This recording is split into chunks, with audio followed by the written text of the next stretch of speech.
Wish you could become a morning person? You know the type, up before the sun, early morning runs, first one to the office with donuts and a smile. How do they do it? Easy. With the new Galaxy Watch 8, sleep tracking and personalized insights from Samsung Health help you improve so you can wake up to a whole new you. One who, dare I say it, skips the snooze? It's possible. Train your sleep with Galaxy Watch 8. Learn more at Samsung.com. Requires compatible Samsung Galaxy phone, Samsung Health app, and Samsung account. For a limited time at McDonald's, get a Big Mac extra value meal for $8.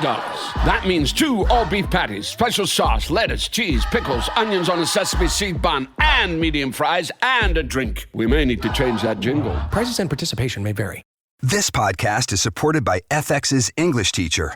Last year's critically acclaimed series returns to follow Evan, Gwen, and Marky as they vie for their students' divided attention. See why Cosmopolitan called its premiere season a masterclass of comedy, while Glamour raved it's the year's funniest and most heartwarming new comedy series. FX's English Teacher, all new Thursdays on FX. All episodes now streaming on Hulu. This episode is brought to you by Nespresso and Samra Origins by the Weekend Coffee Collection. Introducing Samra Origins. My collaboration with Nespresso is a connection to my roots, to my mother, Samra. Coffee that hits the right notes. It transports you. Crafted with unique notes and bold soaring flavors. Experience a taste that moves you. Nespresso and Samra Origins. Discover more at Nespresso.com. The family that vacations together stays together. At least, that was the plan. Except now, the Dastardly desk clerk is saying he can't confirm your connecting rooms. Wait, what? That's right, ma'am. You have rooms 201 and 709. No, we cannot be 5 floors away from our kids. The doors have double locks. They'll be fine. When you want connecting rooms confirmed before you arrive, it matters where you stay. Welcome to Hilton. I see your connecting rooms are already confirmed. Hilton, for the stay. Hey, Pack Your Knives listeners, this is Tom here. We've got some great news. We have Pack Your Knives merch. That's right. Go to bit.ly/PYK merch to get a sweet, comfy, delicious-looking t-shirt from our friends at Cotton Bureau.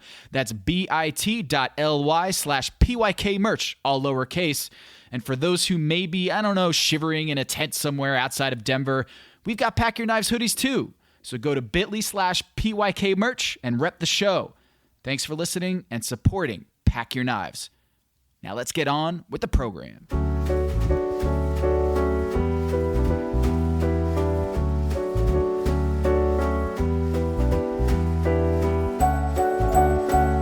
It's Pack Your Knives. I'm Kevin Arnabis. And I'm Tom Haberstroh. Tom, the season is off the rails. I just want to go over everything that has happened in the last, episode and a half, 2 episodes. There is no more Joe Flynn. There is no more Chef Fati. Joe Sasto has cooked 6 shitty dishes in a row. I have nobody left on my fantasy team in the actual competition. And by the way, Chef Carey is like the LeBron James of Top Chef. These are just some of the many things that are happening in this, I think, one of the weirdest seasons in recent memory. And not only that, Kevin, your Wi-Fi at the hotel you're at has cut out, and so you are working, just like Carrie did with the oven in the snow in Denver. You are trying to. I'm underneath P Street in Washington D.C. right now in a manhole tunnel. That's where I am at right now. I'm like her. I'm making omelets right now in the dark under the red line in the Washington Metro. That's where I'm at. Kevin, you have no contestants left. 0. I have 0 contestants. I looked this up, Kevin. You are on a 7-game losing streak here. 7 times in a row, one of your contestants is gone. So let me just run through this real quick. My season has approximated the Memphis Grizzlies season, yes. Yes. You've had 7 straight eliminations. Fatima, Joe Flam, Claudette, who you traded for and then got ousted. Tanya, brother, Leanne, who left the show, and 2. Starting with Tyler, you have gone on a 7-game losing streak. What has gone on with the chemistry on your team, Kevin? I don't know. We're bringing in the psychometrics people. We're bringing in all kinds of triage, because right now I mean, what happens? Do we have, you're the commissioner, like what happens when one of the two contestants being you and me, doesn't actually have any competitors left in the Top Chef competition? Well, as per our offhand policy, I have not watched this week's Last Chance Kitchen. So right now, as far as we know, Claudette is out, Brother is in, Joseph Flam is in, Fatima is in on Last Chance Kitchen, and they are going to go to the death to go on to the next round of Last Chance Kitchen. So you have three potential chefs. I don't have any in Last Chance Kitchen. You have three potential ones. Who are you most rooting for at this point between Fati, Joe, and Brother to continue on and re-enter the competition? I don't really. Beggars can't be choosers. I mean, obviously, Chef Fati is my sentimental favorite, and would love to see her back in the competition. But I'm a big, I like all those folks. I want to talk about Carrie for a second. And not to, well, actually, to somehow also distract you from the fact that I can't talk about my fantasy team anymore. I do want to talk about Carrie, who, by the way, was drafted after, Kwame. Was drafted so low in the draft, the expectations for her success so meager, that she was chosen behind people who were literally in the losers bracket at the moment of the draft. I'm trying to think. Is this like the Phoenix Suns when Jeff Hornacek was the coach, when everyone thought they were going to tank with the 76ers a couple years ago, and they ended up with 51 wins and just missed the playoffs? Is that what Carrie is? Is that the right comp here in the NBA? I'm trying to figure out what she is. I mean, maybe the 61 Atlanta Hawks. I mean, I don't know. Because one of the interesting things about her as a chef is she has been perceived to be so unambitious at times. Last week, a kale salad. This week, for the elimination quickfire. By the way, that is rough, elimination quickfire. She comes in with a toast. She's going to throw some arugula and goat cheese, and maybe, we're going to steep some lavender in oil and throw some honey in, and that's going to basically stave off elimination. Are you kidding me? Yeah. And yet she does this every week. She defines the limits of her project, yet she achieves within her own constraints. She knows who she is as a chef. She wins with balance. She wins with aroma. She's not going to overthink it. Everybody gives her shade, but she also knows just what enough quirk to throw in there, right? Like the raisined beet last week. In the kale salad, I won't say I wouldn't call that an elevation, but it was there's enough of a novelty factor that she escapes the rap of, a toast, a kale salad. She's one of the most interesting chef testants to come through this show in the last several seasons. Meanwhile, is she the favorite at this point? I mean, right now in our scoring system, Kevin, she has 72 points. No one else has more than 45. The second place person in our fantasy scoring system is Joe Stash at 43 points, and Carrie almost doubles that. This week she got 25 points for winning not just the quickfire, but also being on the winning team in the elimination challenge, with also a pretty standard dish. Like, it's not very inventive to do green chili poutine. No, I mean, we'll talk a little bit more about the Super Bowl challenge and sort of, I think, everybody thinking they had to dumb down everything and go with this tailgate food. And in the process, essentially creating a bunch of bad dishes and no great ones. But Carrie's interesting. She finished low the first week. Since then, she's got 2 wins, including this week. She has 2 high finishes. She's won the last 2 quick fires. Juggernaut. So, Juggernaut. I mean, Bruce is obviously still playing well. I know he technically finished low this week, but he cooked a pretty good, I think, skirt steak in the Super Bowl competition. But, I mean, it's funny. I mean, Joe Sasto, we're talking I pretty much had him penciled in as the most creative chef on the show and the guy to beat down below. He's cooked 6 crappy dishes in a row, starting with the 3 he did as the line cook or as the non-executive chef in Restaurant Wars. Comes out, does a terrible squash blossom, does buffalo cauliflower that any other week would have him off the show, and then comes in with the fried mac and cheese, which isn't good, contributes to otherwise unsuccessful dishes that belong to Adrian. I mean, there's just he's hit a rut. He's hit a rut. He's hit a rut. So it's just such a strange season. Let's going back to our recap. first of all, interesting. I wasn't expecting the quickfire single elimination. I guess to get down, you need an even number to do the competition, so they got to eliminate 2. I guess is that the rationale here? I'm guessing so. And I felt so bad because Joe Flam, right off the bat, says how he's feeling good. He's got the momentum coming into this. And then, man, Kevin, if we've learned anything in sports, is that momentum isn't real. I mean, I remember I did a big story for the ESPN the magazine about baseball playoffs, and the hottest teams actually underperformed compared to the coldest teams going into the MLB playoffs. You would have think the opposite. But in the NBA too, the last 10 games of the season correlates less with how well you do in the postseason compared to the first 10 games, which are like 6 months earlier. Like there is no momentum or nearly as much momentum as people think. It's just kind of a tidy narrative that we do in our brains.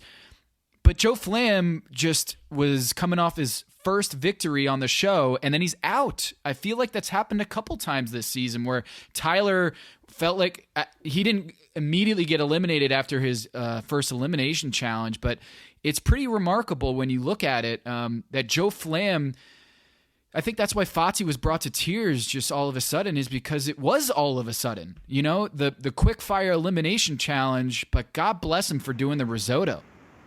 Well, all right. So a couple of things. Let's get into the anatomy of his loss. And the first was to get on the chopping block. He doesn't roast the radishes sufficiently, right? They just don't get enough time in the oven. Yeah. And it leaves them either whether it's a little stiff or they're not sufficiently caramelized, as he suggested. And it was swimming in that sauce, and you could see that sauce. That was some Midwestern sauce, man. That was not a dish I would recognize from California. There was a lot of white goop on that plate, and it was noted. So then he gets thrown to the elimination kind of sudden death with Joe and Chris, also for overdressing his crudo. Is in the so we literally are looking 10 minutes into an episode. We are contemplating losing either Joe Flam, Joe Sasto, or Chef Chris, which is just in and of itself remarkable. Yeah. Chris kind of escapes, and then the two Joes proceed to cook absolute terrible. And, of course, Joe Flam falls victim to one of the oldest curses in Top Chef, the great risotto curse. Risotto is a Top Chef killer. One can remember John Tessar, remember the chef from Dallas and Top Chef 10. He goes home for risotto. Top Chef Stats, whose creator is going to be on the show very shortly in the next few minutes, counts 5 eliminations by risotto. You might even remain a non-elimination bad risotto. Jeremy in season 13, Restaurant Wars, cooked, quote, the worst risotto in Top Chef history, I think according to Tom Colicchio. But he didn't go home because the problems in the front of the house were more epic. The only good risotto I can remember on Top Chef is Amar's uni risotto in the season 13 finale. Though he did not win season 13, Amar's risotto, I think, won that round, if I remember correctly. I do remember because sea urchin risotto to me is kind of the perfect food. Yes. But so how terrible is it that Joe Flam falls victim? And it's not even a real risotto; it's a cauliflower risotto. So he didn't even get the pleasure of trying and failing at the actual dish. He has to go with that cauliflower ersatz risotto, but becomes, I believe, the 6th chef to be lost to a risotto. I mean, and it was Kinch, the guest judge's like signature dish, right? You're like going against Allen Iverson and trying to cross him over. You know, that's not how you do things, especially with the curse of the risotto. You don't bring in a cauliflower risotto on Top Chef in general, but certainly not as bringing it with the judge that's his signature dish. See, I got to tell you, if I'm in that cauliflower substitution, here I am playing armchair quarterback. These chefs are unbelievably brilliant, and I'm sitting here. I can't even believe I'm doing this. I just got to feel like I just got to execute a good cauliflower couscous. I know it's easy. I know it's facile, but just make it taste good. You're not going to go home. It's to me, like, because I did that cauliflower. I shaved it with a microplane, or just actually no, I take that back, with a regular grater a few weeks ago, and it is actually so easy. So you go with the other components. You let you take a small hit for the cauliflower. Oh, cauliflower couscous, that's so easy. Yeah, okay, it is easy, but I'm not going to serve dog food. Is the upside there, and And I mean, that's just, I mean, I'm playing Monday morning quarterback, but that would be my thing. Meanwhile, a couple other fun little notes I have from the quick fire. Bruce is going to start doing a Cavatelli, and Padma comes in with the basically might as well have been the equivalent. Is this Top Chef or Top Pasta? Because all Bruce has been doing for the better part of a fucking month, man, is pasta. You know why? Because he's one of the best pasta makers I've ever witnessed. I mean, you and I have been treated to his pasta. Yes. And it was so funny when Padma was like, "Really, another pasta?" And he goes, "Yeah, I was thinking about doing another pasta, but I decided to go with pasta." And it's still pasta, she says. Yeah, she's like, "Yeah, that's pasta." And he's like, "You're right, touche." So it's just very funny. So there's a little bit of that. It was just a very tumultuous first 30 minutes. I mean, I mean, no one cooked all that well. So there were only two chefs on the top of the original floral arrangement. What did you think about the floral quickfire? Edible flowers are interesting. I mean, there's a chef, or not chef. There's a farmer at the farmers market at Hollywood Farmers Market on Sundays where I go every week that sells these lovely things. I mean, it's far above my pay grade in terms of working with using the aroma. I mean, I've always been somebody who's enjoyed a dessert with like hibiscus or lavender. Like I do like that sort of aromatic dessert. But I mean, I think it's a really interesting challenge, and it provided both a sand trap, so to speak. I mean, you have to work with this stuff. You have to figure out, well, do I need to not just work with it, but actually incorporate the aroma? Am I going to penalize for not doing it? Can I just use it for presentation? I mean, I like the challenge. It clearly snuck up on them, but I mean, that quick fire eliminate. I just think it is rough to eliminate somebody. I know. In a quick fire, and I know they got to get the numbers down and do a even number competition, but man, I mean, to watch Joe Flam just absolutely get, I mean, as he said, to pull the rug. I mean, the guy won. We're listening to our friend Hershey Hash basically saying, if there's one person from this cast I would hire tomorrow, it would be Joe Flam. Look at him at the top of at the front of the house. Look at him, essentially play error-free ball, as I've been saying all season, and he comes up with two massive errors in about 7 minutes of TV time. There's no such thing as momentum. Someone on Twitter hit us up and said, "Man, your guests, it's like getting the KOD." And in Miami, living in Miami for 6 years, KOD means something entirely different than what this person was mentioning. KOD in Miami is the King of Diamonds, and that's a strip club that I think Lil Wayne frequents quite a bit. But it is not our guests. It's bringing on people from Top Chef is not the King of Diamonds. It is the kiss of death. Because Hershey said on the show that he was going to be his pick to be the chef of his restaurant if he could pick anybody. And then the other person that we had on that show last week was Fatima. So I think a little bit of this, and Daryl Morey says this about the ringer curse. There's something on the internet right now in the NBA called the ringer curse, which is, in other words, the plexiglass principle by Bill James, which is there is no sophomore slump for Rookie of the Years. It's just a regression to the mean. So people are going to overachieve and then be on the cover of the Madden game or the cover of Sports Illustrated. There is no such thing as a curse. It's just we're inevitably going to fall back down to earth after having, been on the Ringer. They profile you on ESPN because simply you're probably overachieving and you're doing way better than expected, and therefore you're on the cover of Sports Illustrated. So I think that's what's going on here. Is maybe it's not I'm defending ourselves here, Kevin, and maybe not very convincingly. But I feel like Fatima was brought on the show in part because she's awesome and she's the fan favorite, but also because she was doing pretty well. She was doing great on the show. Yeah, I mean, I don't know with this particular. I don't know that Joe overachieved last week. I don't think he regressed to the mean. I think this might be an outlier performance. I mean, I think the difference is true. Here. A sophomore season is exactly a season. I mean, this was 2 at-bats. I mean, this is essentially one game. Do we think that the elimination quickfire spooked them insofar as I felt like the final event, the Super Bowl, let's cook for the football heroes and some of their fans, they went very conservative.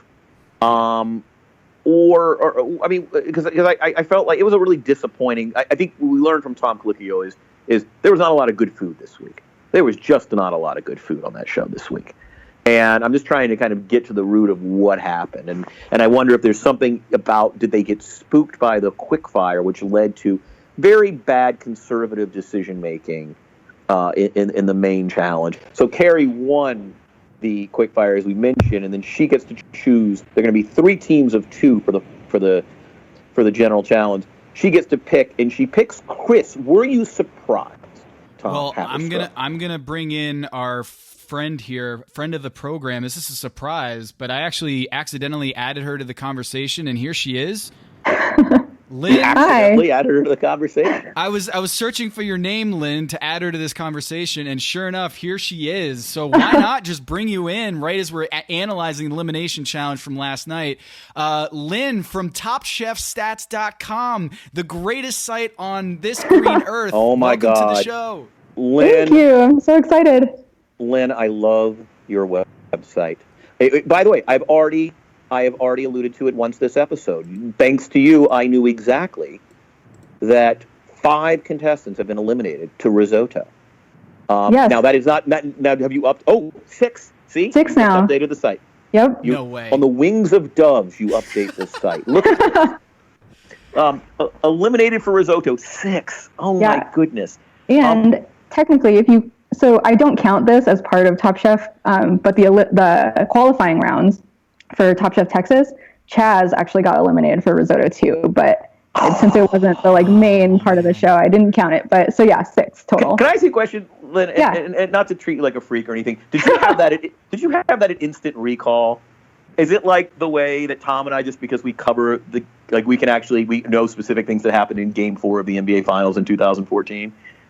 Yeah, I mean, I'm pretty good. I think I can allude to most episodes. I know most people's names still. There is a lot that I would need to look up, but I'm pretty good at recalling everything. Okay, so Lynn, can you tell us a little bit, and our listeners, just how this little passion project became a website? And was this something you've been tracking all along by hand at home, and then you're like, you know what, I'm going to make a beautiful website with infographics and is this what you do for a living? Because this seems way too good to just be like, oh, this is a hobby.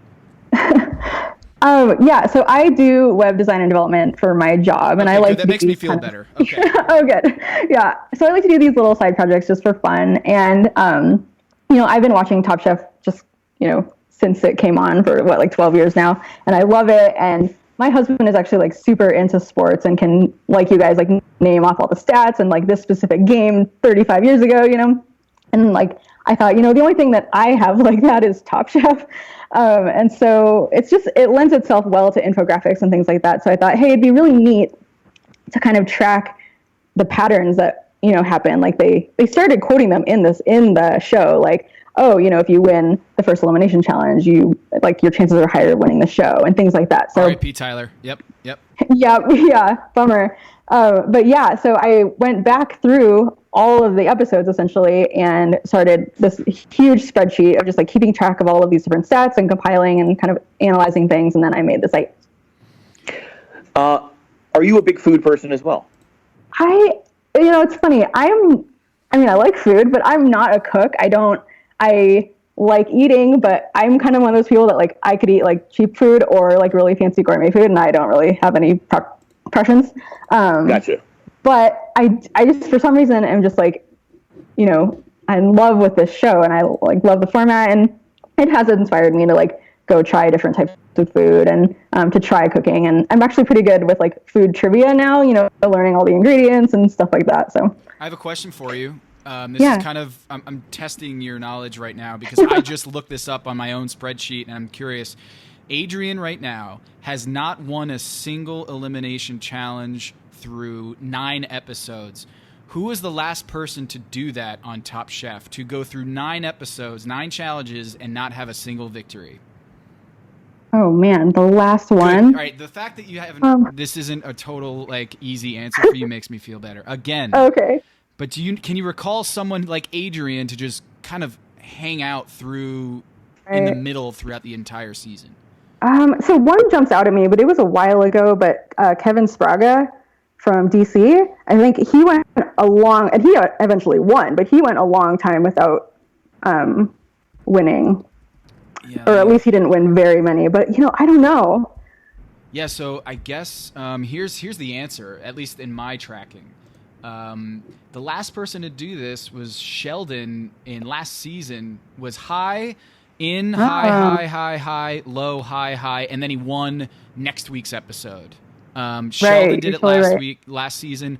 Amar, Kevin, you mentioned Amar recently. Right. Amar in season 13 won the 10th elimination challenge, so next week's elimination challenge with your was it the uni risotto, you think? I think uni risotto was in the finale. It was one of his 4 courses. Is that right? So I don't think he won with the risotto. I think he won a he won the round, like the second course. Yeah. You know how when they do the finals, they do it's kind of there's an unofficial who won the appetizer, who won the pasta course, or who won the second course. That was that kind of thing. I don't think he won a full round for it. Yeah. Well, I mean, Lynn, this was kind of shocking to see Joe Flam go from winning to out with a sudden death quick fire. Is that a common thing in Top Chef to win and then be out is that a first, do you think? No, that has definitely happened before. I don't have that stat in there, but I should add it. But yeah, it's kind of the thing they've talked about before where it's just episode to episode and it's not really kind of cumulative. And so, yeah, there definitely have been instances where they win and then the next day they lose. So were you just shaking when he said, I'm going to do a risotto? I mean, yeah, it's always risky. I think it's funny because there are a lot of other things that people get eliminated for, more frequently. But risotto, I think all the judges are just very opinionated about it too, and so it's always a big deal when someone does risotto. And I think it's an easy dish to mess up, probably. Yeah, when he was like, yeah, I'm gonna do cauliflower risotto, I was just like, oh.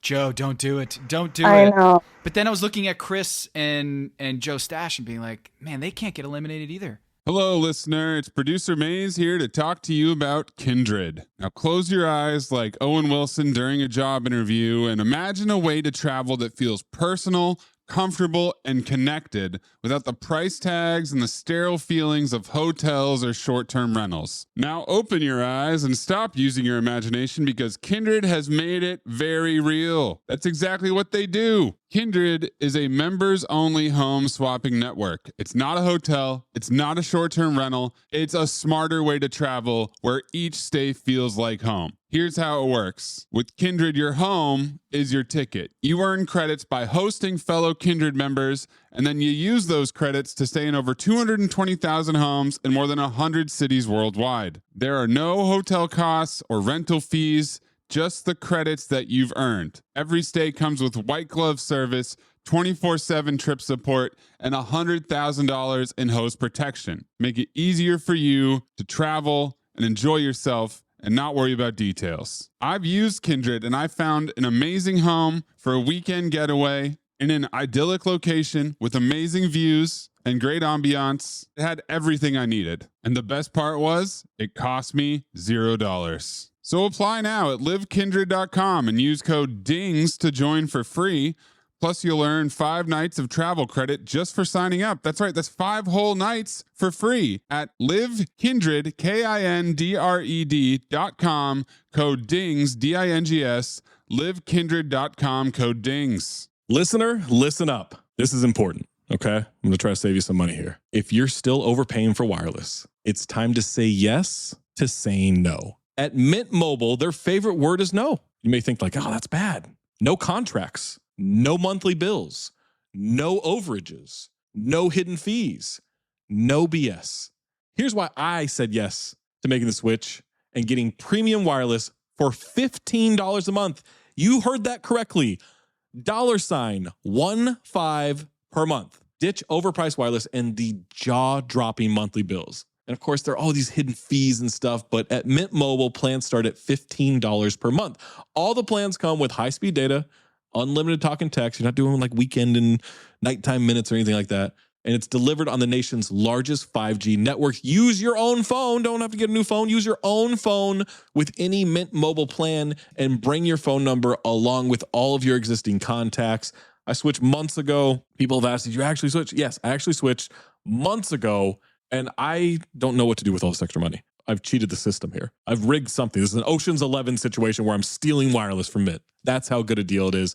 Ready to say yes to saying no?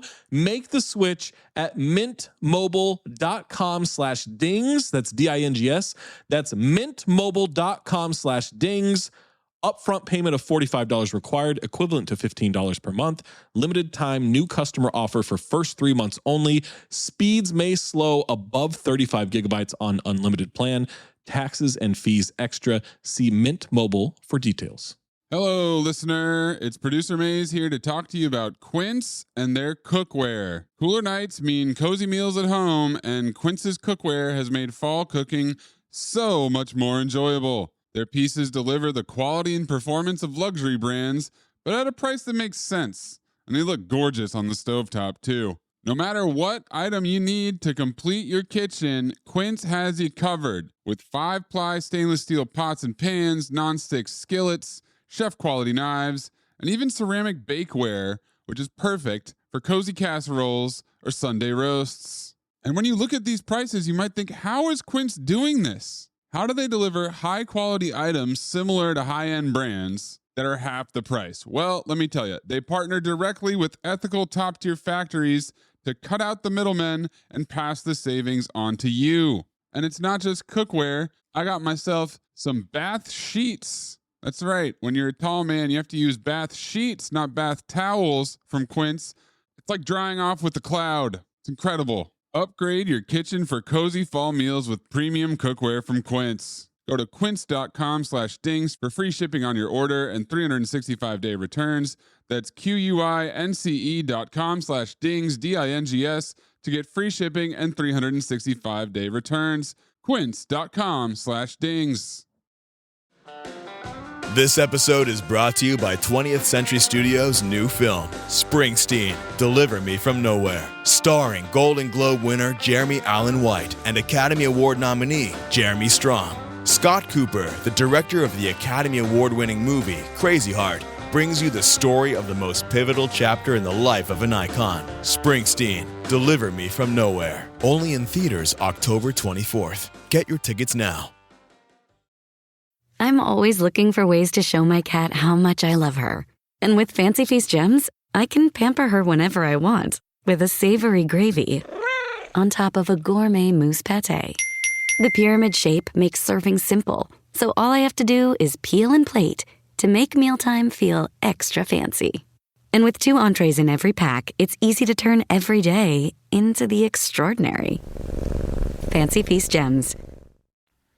Like, that's going to be really sad. So yeah, this last episode, I was pretty bummed about both the eliminations. So we're getting into, and you can join us here. We're getting into the elimination challenge. They do the tailgate with the football players coming back, and with 300 people. Kevin's theory is that they were kind of thrown off by the sudden death quickfire and just kind of thrown off their game.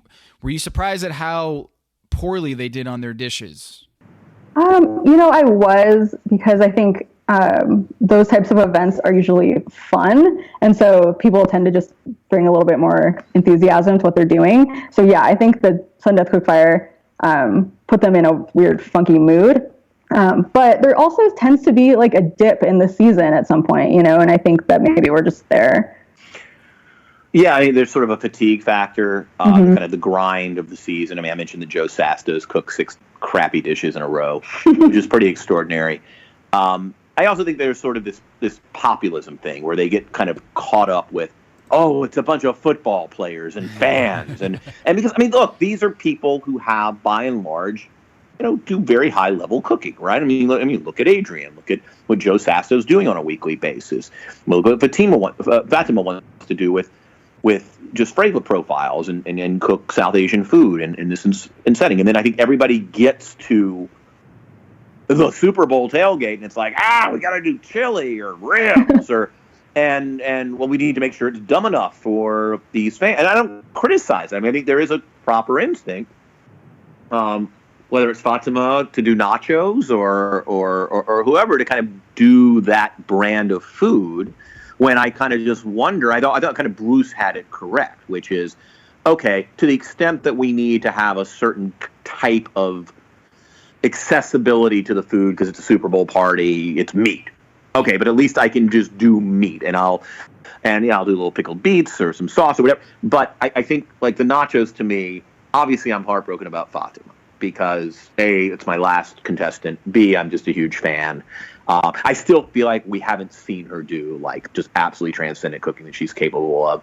She does solid cooking on a week in, week out basis, but I think nachos are just impossible for 300 people. I mean, when I saw her put those blue chips in a grocery cart, the blue chips that you buy at Whole Foods or wherever your grocery store is. I mean, just the sheer fact that you're creating a dish that's going to rely on pre-packaged chips tells you everything you need to know, which is don't do it.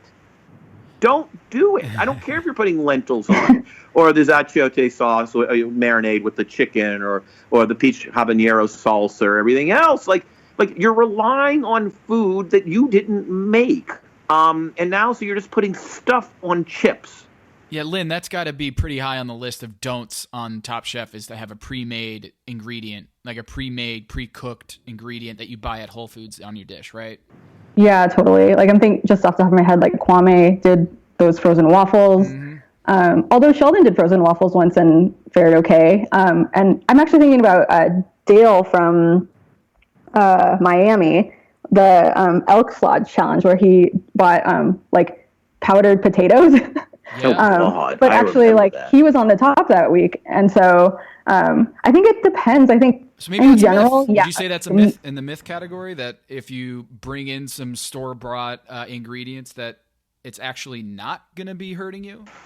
I think it is. I think you're just setting yourself up to be criticized by Tom. I think he just doesn't like that, and so you really do have to like use that ingredient like creatively, or it has to just not hinder the dish at all. And so, yeah, I think it's a risk, and I don't know.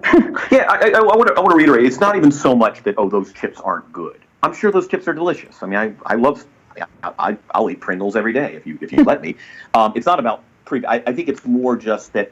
Okay, you're one of the few thousand best chefs in America by virtue of being on this show, and so there's added value to being an exceptional chef. The minute you can do something, in other words, if I go up against Fati, or for that matter, I go up against Chris when he had immunity and he used prepackaged rolls, and if we both put that in our grocery cart, that person has no advantage over me, right? Yeah.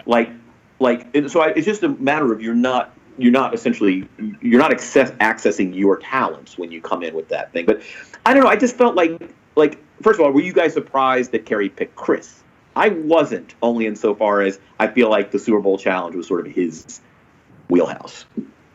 Yeah, I think that was a big thing. And I don't know about the editing choices there, where I think they were the only couple in the confessionals. Am I wrong? No, the others were too. I remember Fatima and Bruce were bantering about Taylor Swift. Do you remember that part? Oh. Going to see Taylor Swift at the stadium. Yeah, so that was my bad. I thought that they were showing us the winners there, that there was a little bit of a slip by them, but I'm wrong. I guess. Lynn, you're great. Lynn is the best. I didn't think that Chris was the knockout choice. The thing about Carrie though is her aw shucks attitude. She doesn't really show her hand very much. She's very unpredictable. So I don't know who her logical choice would be as her partner, but Chris is definitely someone who is been a high performer on the show, and B, is such a football nut and an outwardly football nut. I thought that was a smart choice by Carrie. Yeah, I think Carrie has shown in the last 2 episodes that she's good at picking who to be on her team. I was actually worried because this is a stat that's not on the site, but if you are the first to pick your team in Restaurant Wars, you're way more likely to lose Restaurant Wars. Oh my God. Really? Whoa, yeah. Can we get into that? Oh, yeah. So there are 11 Restaurant Wars where teams were picked like dodgeball style, right? 2 of them were the other ones. 2 were a knife block. 1 was men versus women, and then 1 there was no winner of Restaurant Wars, which was season 2. But of the ones where you picked your team, 8 out of 11, if you picked your team first, you lost. Wow. Yeah.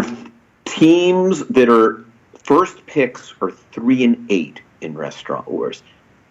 So that's really interesting. Yeah. So first to choose has been a disadvantage for most teams. What do you think that is? You think that's a judge's like a bias of the judges being like a harsher to those teams, or do you think there's a certain it can't be that. Like, what do you think is behind that, Kevin?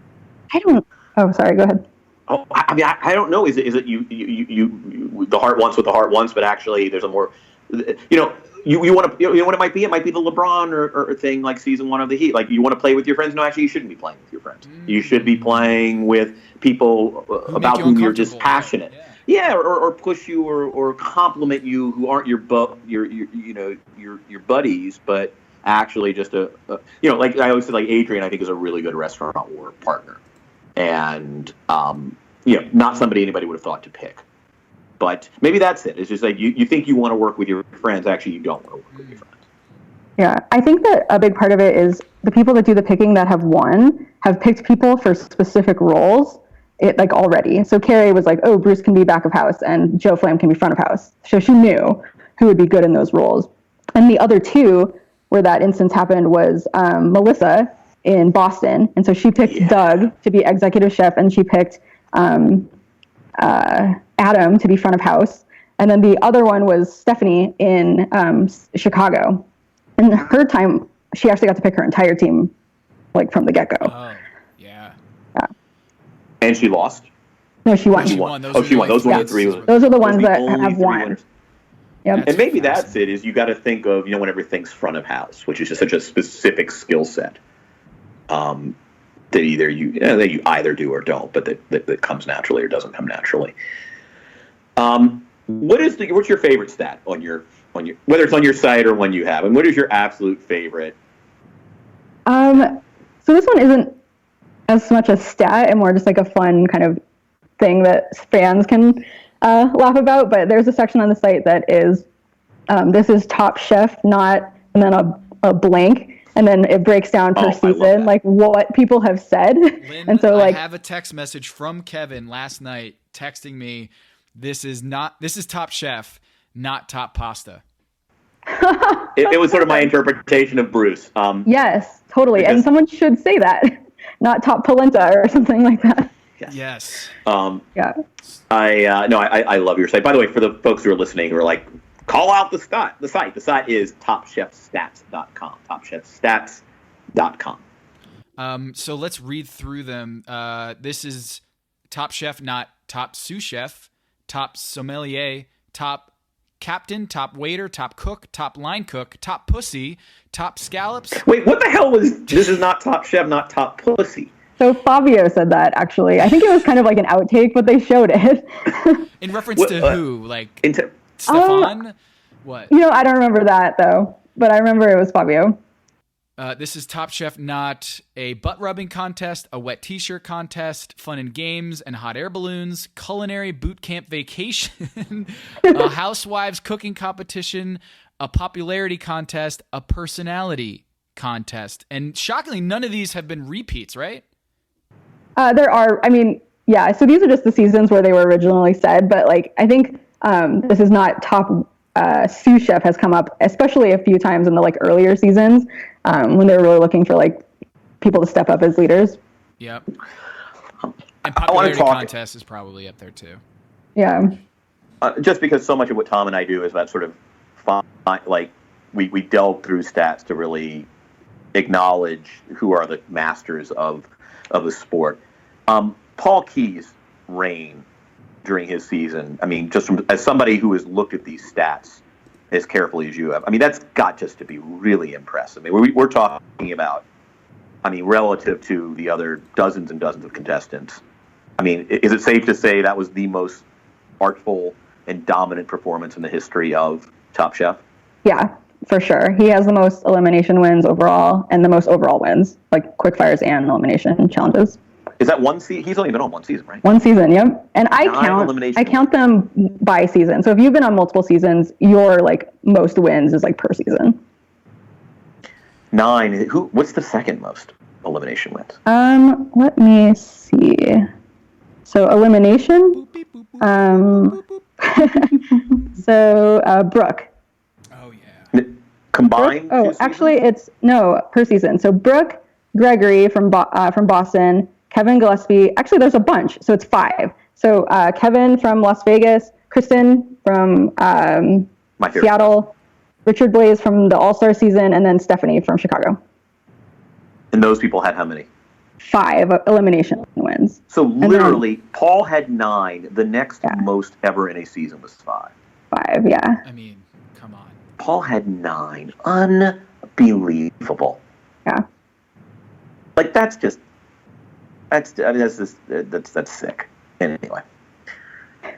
So what is your feeling on this season? Can you give us a handicap on who you think has shown the most, the best chance of winning Top Chef? And are there certain traits that you look for after studying this entire series that certain contestants are exhibiting this season?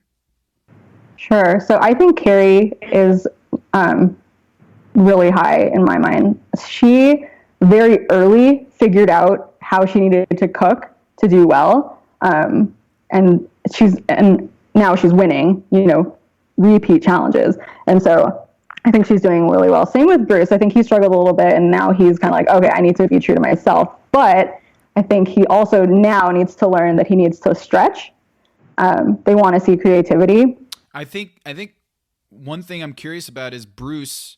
He was in the team play. He was in the bottom 3 this week, or bottom 3 this week. When you're scoring these at home, are you frustrated by the guys who do really well, like cook that really nice sirloin steak, but get thrown in the bottom because of team play? Yeah, I think it can be frustrating in some scenarios, but in most cases, I don't feel that frustrated because, being a chef, as they say on the show, is a big part about working with others and leadership and,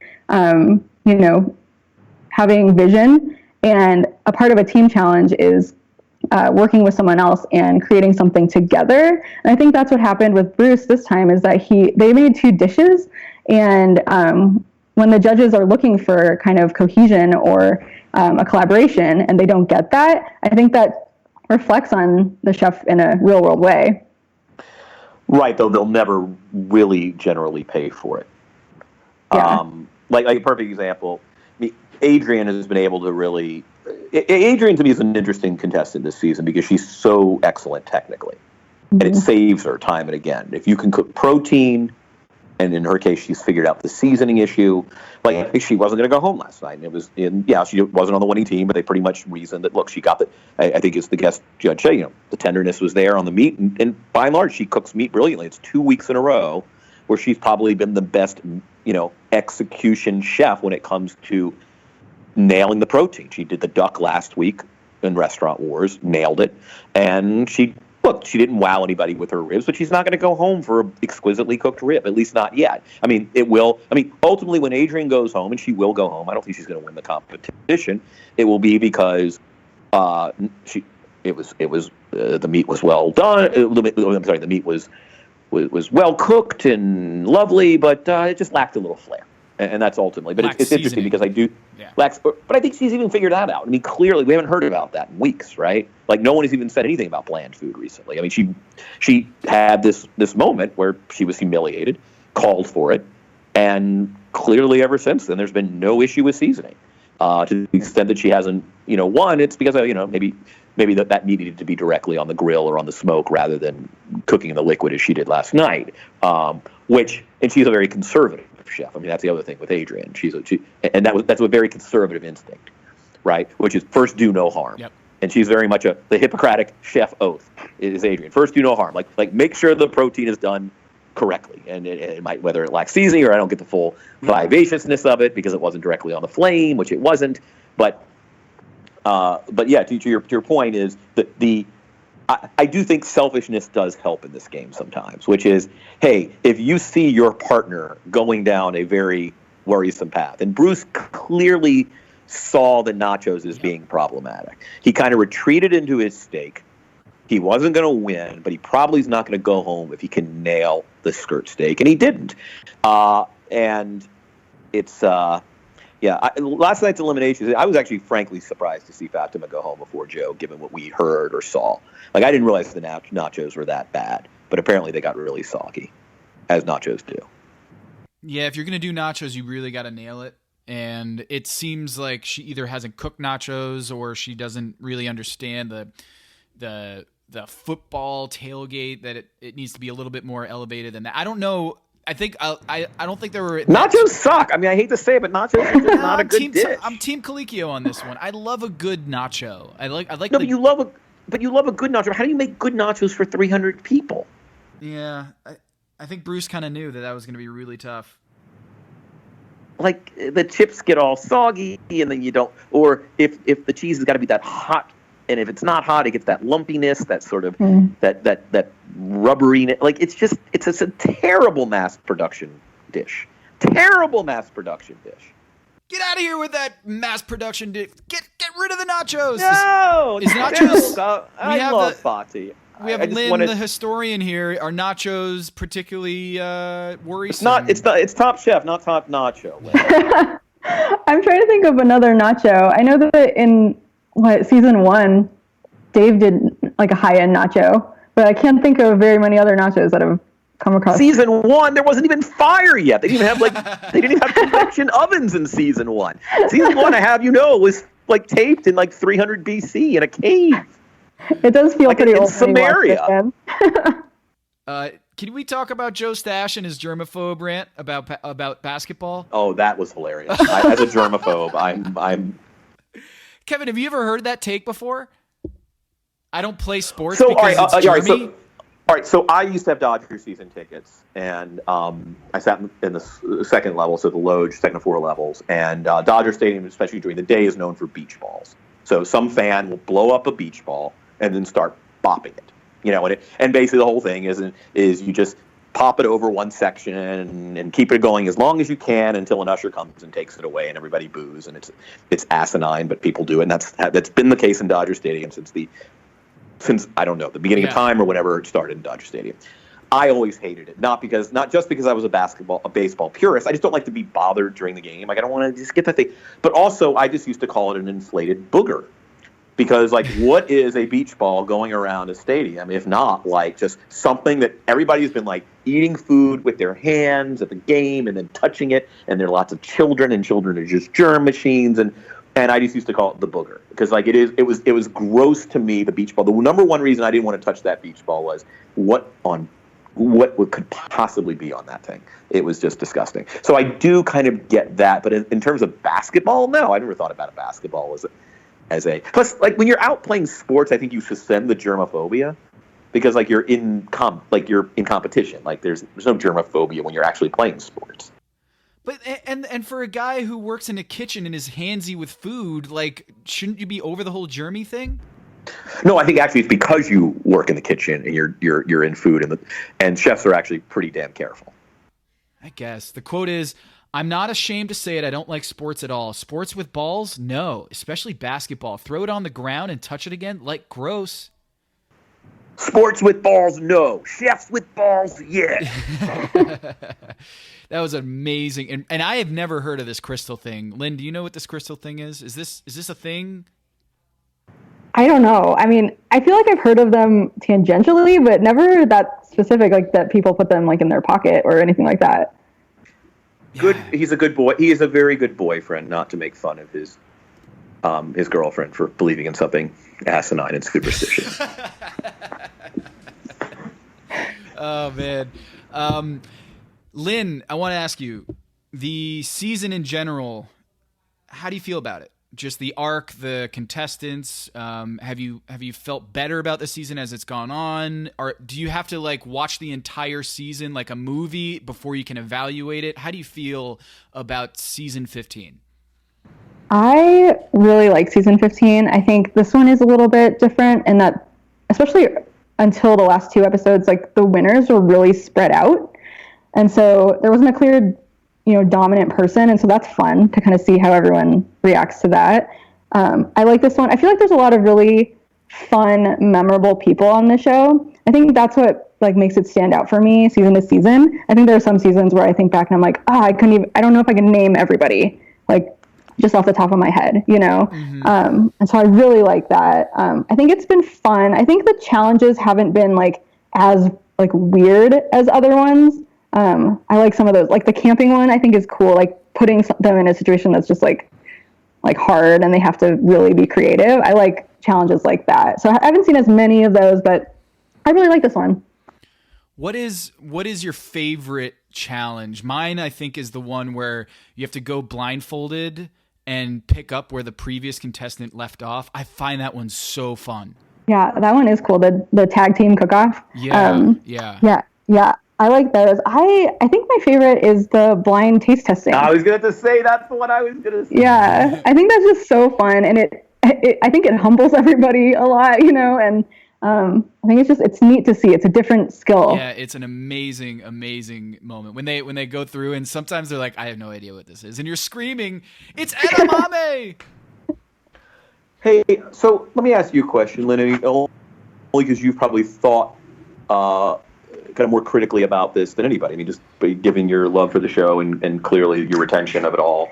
If I were to bring you in as a consultant for season 16 and the producer said, hey, we need to shake things up a little bit. I mean, this is a great show and it's an Emmy Award-winning show and everybody loves it. And, you know, we want to introduce some new wrinkles. We want to refine the competition. If there are inefficiencies in the competition, we want to eliminate them, or if they're unfair, if there are biases or unfairnesses or whatever. But we want to. How can we improve? Is the easy way of saying. What would you say in terms of the structure? Oh, you know, I think I don't know. It's nice that it's consistent, and so it kind of makes comparing season to season easy. And you know, a winner went through a lot of the same stuff that other winners. You're such an empiricist. It's so funny. But yeah, I think I would like to see maybe switching it up to like bracket style, or maybe just like for part of it, or maybe you cumulatively gain points instead of it being, you know, episode to episode, where the work you do early on or later, you know, I think that would mix it up a little bit.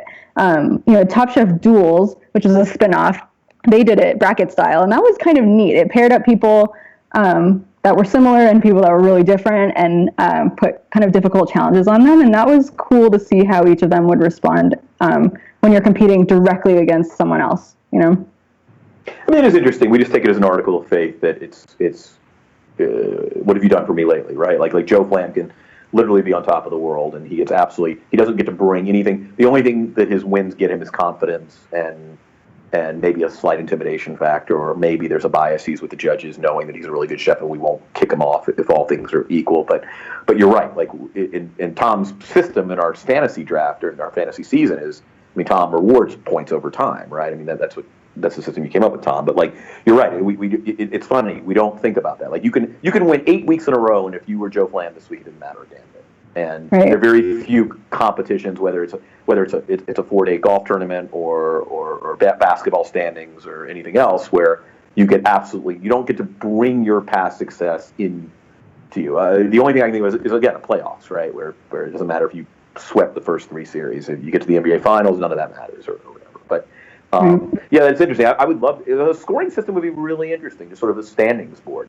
I mean, I think I guess the way you could do it is, well, it's tough, right? Because you're not going home for the worst dish. Who are they sending home? The person this week who happens to have the fewest points at the end of the week, who, by the way, cooked a pretty good meal. And that would be the argument against it, I guess. But I like what you're saying. And I'm with you, though. It's funny, as much as I think there could be fun reforms and lend some intrigue to a new season.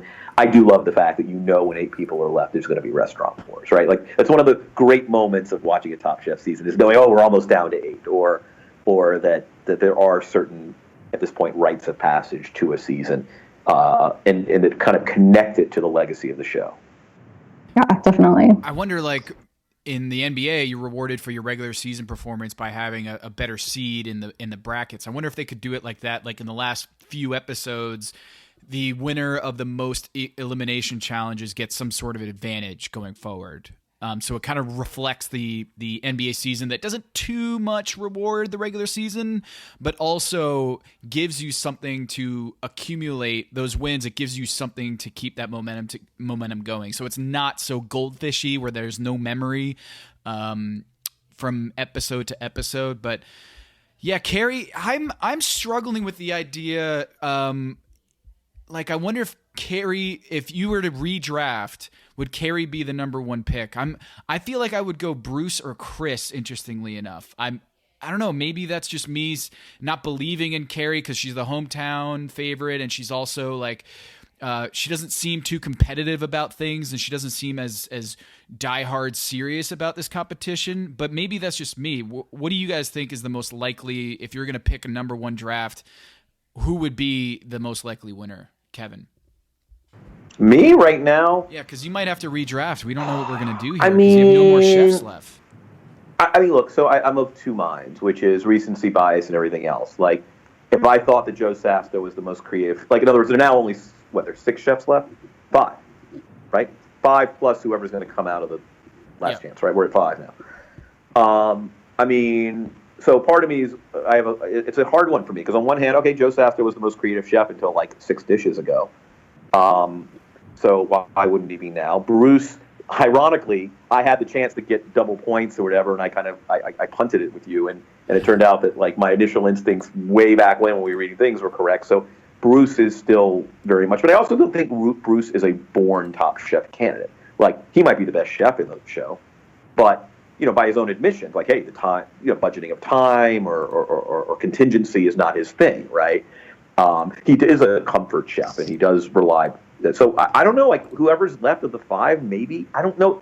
And then with Carrie, does the safety is the, hey, playing within yourself and doing toast and kale salads, is that's the kind of thing that can help you avoid elimination and win a quick fire? Is it the kind of thing that can help you produce like the best 4-course meal that you're going to need as you get closer and closer to the finale? I mean, as we know, and I mean, Lynn, correct me if I'm wrong, I feel like, am I correct that my imagination that as we get to the final 5 or 4, there are many more eliminations that are Padma kind of mournfully saying, please pack your knives and go. I hate to do this because it was a really good dish, but we're down to the very best, and now we're nitpicking over small grains of salt. And like, am I right that I think that many of the later eliminations are not sins of commission, but kind of sins of omission, or just you just happen to have the worst of 5 great dishes? Yeah, I think that is pretty common where, it comes down to like a grain of salt then, because everything's good.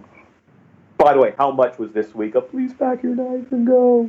Like the extremes of like, like please pack your knives and get out of here, you talentless. They just said the 2 fan favorites, I feel like. Right. Mm-hmm. But she had 2 please pack your knives and goes, I hate to do this week. Last question before you let you go, Lynn. What is your favorite season of Top Chef? Oh, man. So I think probably Las Vegas. I think. Remind me the number on that. 6. Okay. So the Voltaggio brothers and Kevin and Jen Carroll. By the way, really talented group. Yeah, I thought that group, so the 4 of them, the top 4, just dominated that season. And I thought that was really cool, just really high talent level. And that was the first season where they really started doing kind of like these high stake quick fires, like giving prizes out for different challenges. So I thought that was kind of where they're like, we're going to just start to be a little bit crazy now, So I love Vegas. I'd say runners up are Texas.